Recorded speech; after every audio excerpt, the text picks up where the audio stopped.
আমাদের বাঙালিদের কাছে পুঁটি মাছ ভাজা মানে একটা আলাদাই আবেগের জায়গা। অনেকেই আছে পুঁটি মাছ রান্না খেতে একদম পছন্দ করে না। তবে পুঁটি মাছ ভাজা খেতে পছন্দ করে না এমন মানুষ হয়তো খুঁজেই পাওয়া যাবে না। আজকে আমি একটু ভিন্ন পদ্ধতিতে ভিন্ন স্বাদের পুঁটি মাছ ভাজা করে দেখাবো। এইভাবে যদি পুঁটি মাছ ভাজা করা হয় তাহলে এর স্বাদ হবে দুর্দান্ত, যেটা খাওয়ার পর আপনার মুখে লেগে থাকবে আজীবন। আমি এখানে আধা কেজি পরিমাণ পুঁটি মাছ নিয়েছি। মাছগুলো কেটে ধুয়ে পরিষ্কার করে নিয়েছি। একটু খেয়াল করলে দেখতে পাবেন সবগুলো মাছের সাইজ একই রকম। এখন মাছের মধ্যে মশলা মাখিয়ে নেওয়ার পালা। প্রথমে দিয়ে দিচ্ছি পরিমাণ মতো মরিচের গুঁড়া, দিয়ে দিচ্ছি পরিমাণ মতো ধনিয়া গুঁড়া, পরিমাণ মতো হলুদের গুঁড়া, আর সাথে সামান্য একটু দিয়ে দিচ্ছি ভাজা জিরের গুঁড়া।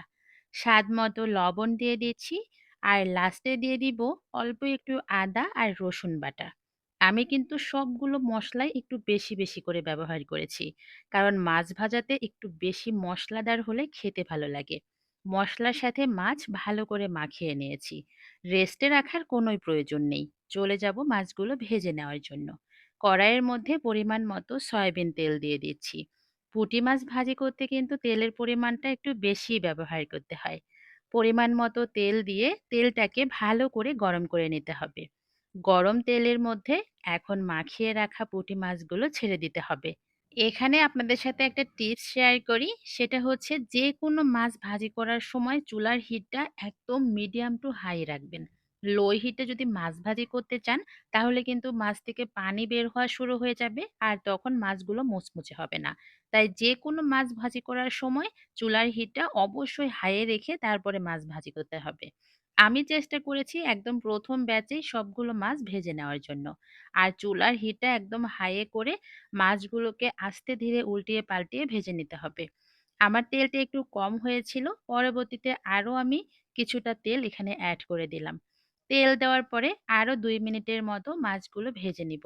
যখন দেখব মাছগুলো একদম মুচমুচে হয়ে গিয়েছে, এই পর্যায়ে দিয়ে দিয়েছি পেঁয়াজ কুচি আর সাথে কাঁচামরিচ ফালি। একটু ভিন্ন স্বাদের যদি পুঁটি মাছ ভাজা খেতে চান তবে অবশ্যই পেঁয়াজ আর কাঁচামরিচ এভাবে ভেজে এরপরে পুঁটি মাছের সাথে ভেজে নিতে হবে।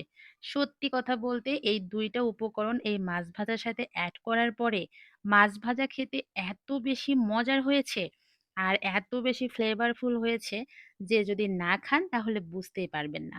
আমার কিন্তু মাছ ভাজি করা হয়ে গিয়েছে। এখন একটু পরিবেশন করে দেখাচ্ছি। এটা দেখতে আসলে কতটা লোভনীয় লাগছে।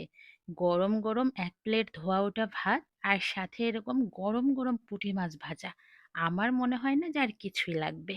বাসায় তাহলে নেক্সট টাইমে অবশ্যই একদিন এইভাবে পুঁটি মাছ ভাজা করে দেখুন। সবাই খাবে আর অনেক বেশি প্রশংসাও করবে। আজকে তাহলে চলে যাই। সবাই ভালো থাকবেন। আল্লাহ হাফেজ। আসসালামু আলাইকুম।